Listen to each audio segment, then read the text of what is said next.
Hello, and welcome back to another edition of Carrie's Gardening Channel.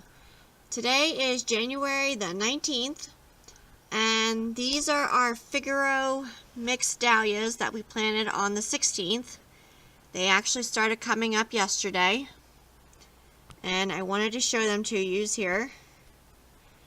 And we have some that they're still sprouting, so I can see the little green that they're just coming up, and I wanted to show these to you.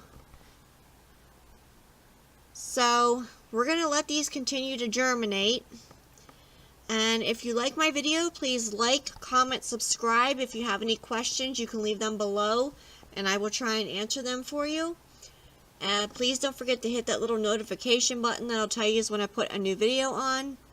Thank yous for watching, and I hope you have a nice day. Bye.